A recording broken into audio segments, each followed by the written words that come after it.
नोएडा में अब तक का सबसे बड़ा साइबर फ्रॉड सामने आया है। 12 करोड़ की साइबर ठगी का मामला सामने आया है। इंद्रपाल चौहान को साइबर ठगों ने निशाना बनाया है। बड़ी खबर आपको बता रहे हैं। व्हाट्सएप पर क्यारा शर्मा के नाम से मैसेज आया।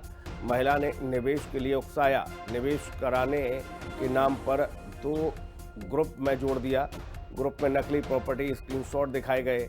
पीड़ित ने शुरू में 50,000 रुपये निवेश किया। बाद में 17 दिन में 12 करोड़ रुपए ट्रांसफर कर दिए।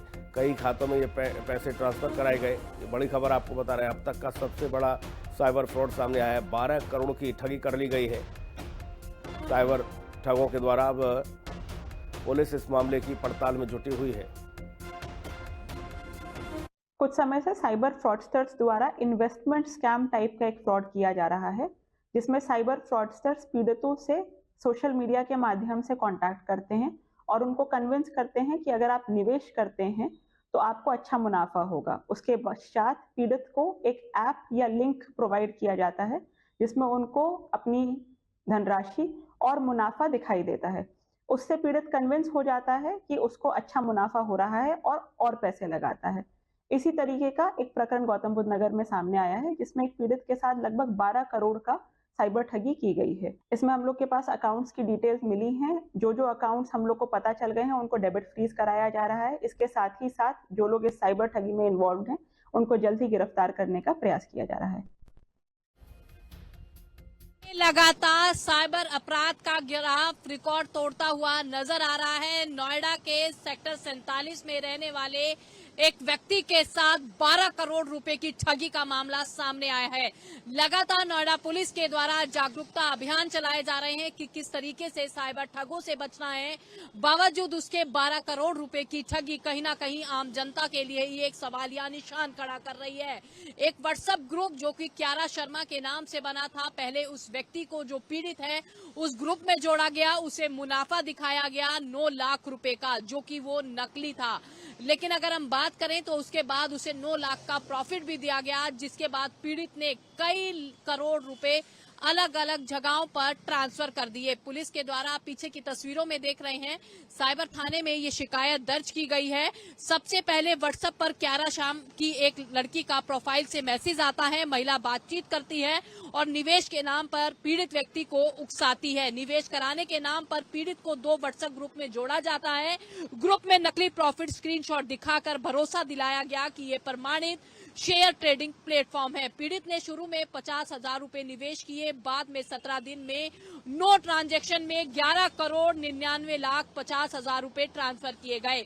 साइबर ठगों द्वारा पैसे कई अलग अलग खातों में ट्रांसफर कराए गए। शुरू में प्रॉफिट से 9 लाख रुपए आसानी से विड्रॉ भी हो गए, जिससे पीड़िता को और ज्यादा भरोसा दिलाया गया। लेकिन बड़ा सवाल ये खड़ा होता है कि नोएडा पुलिस लगातार साइबर जागरूकता अभियान चला रही है, जनता से अपील कर रही है कि किसी भी शेयर ट्रेडिंग की बात हो, चाहे आपका बैंक के माध्यम हो, टेलीग्राम हो, व्हाट्सएप हो या कोई भी सोशल मीडिया की साइट है, सोच समझकर उससे बातचीत करें, किसी का शिकार न बने। लेकिन साइबर ठग लगातार हावी होते हुए नजर आ रहे हैं। अब देखना होगा कि जो पीड़ित ने 12 करोड़ रुपए अपने गंवाए हैं, क्या उसे वो वापस मिल पाएंगे। लेकिन इससे हमें एक सीख लेने की जरूरत है कि हमें किसी भी साइबर ठगी का शिकार नहीं होना, चाहे वो लिंक हो, कोई ग्रुप हो, शेयर ट्रेडिंग हो, मुनाफा हो, तो हमें उस लालच में नहीं फंसना। अगर हम लालच को छोड़ेंगे तभी हम साइबर ठगों का निशाना बचते हुए नजर आएंगे। अदरवाइज लगातार जिस तरीके से साइबर ग्राफ बढ़ रहा है तो कहीं न कहीं जनता इसका शिकार होती हुई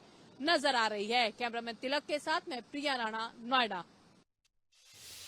प्रिया हमारी सहयोगी ज्यादा जानकारी के साथ मौजूद हैं। प्रिया, पुलिस की कार्रवाई अब तक कहां तक पहुंची है? और ये तो बहुत बड़ी रकम हो गई। 12 करोड़ रुपए साइबर ठगों ने ठग लिए और इन लोगों को एहसास भी नहीं हुआ कि उनके साथ फ्रॉड हो रहा है। जी बिल्कुल, देखिए नोएडा में ये सबसे बड़ी साइबर ठगी निकलकर सामने आई है, जहां पर एक व्यक्ति के साथ 12 करोड़ रुपए की ये ठगी हुई है।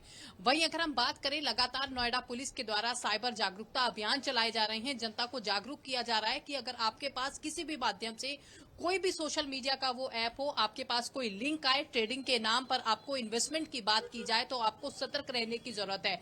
इतनी जागरूकता होने के बावजूद भी जनता उन साइबर ठगों के जाल में फंसती हुई नजर आ रही है। जो ये पीड़ित है नोएडा सेक्टर 47 के रहने वाले हैं, जहां पर इन्हें एक व्हाट्सएप ग्रुप में माध्यम से जोड़ा गया। क्यारा शर्मा नाम की एक लड़की थी, जहां पर पहले उसने चैट शुरू की, उसके बाद 2 ग्रुप में अलग अलग माध्यम से जोड़ा गया। ट्रेडिंग के नाम पर उनसे पैसा इन्वेस्ट कराया गया। सबसे पहले देखिए 50,000 रुपए इन्वेस्ट कराए गए, उसके बाद जो है उनको मुनाफा स्क्रीनशॉट के माध्यम से दिखाया गया कि आपको मुनाफा हो रहा है। इस तरीके से उस व्यक्ति ने, जो कि नोएडा का रहने वाला है, जो पीड़ित है, जो शिकार हुआ है साइबर ठगी का, उसने जो है अलग अलग खाते में 17 बार 12 करोड़ रुपए की लगभग पूरी राशि ट्रांसफर कर दी, जिसके बाद 9 लाख रुपए का प्रॉफिट भी दिखता है। लेकिन कहीं ना कहीं हमें जो है जागरूक होने की बेहद ज्यादा जरूरत है, चाहे हम बैंक की बात करें या फिर अन्य किसी सोशल मीडिया के ऐप की बात करें। वहीं अगर हम पुलिस की बात करें तो पुलिस ने देखिए मुकदमा दर्ज कर लिया है, उन खातों को फ्रीज कराया गया है जिसमें वो पूरी रकम ट्रांसफर की गई थी। लेकिन इस तरीके से लगातार जिस तरीके से साइबर क्राइम बढ़ रहा है, अपराध बढ़ रहा है, तो कहीं ना कहीं साइबर ठग जो है, सबसे बड़ी बात यह है कि एजुकेटेड लोगों को अपना निशाना बनाते हुए नजर आ रहे हैं।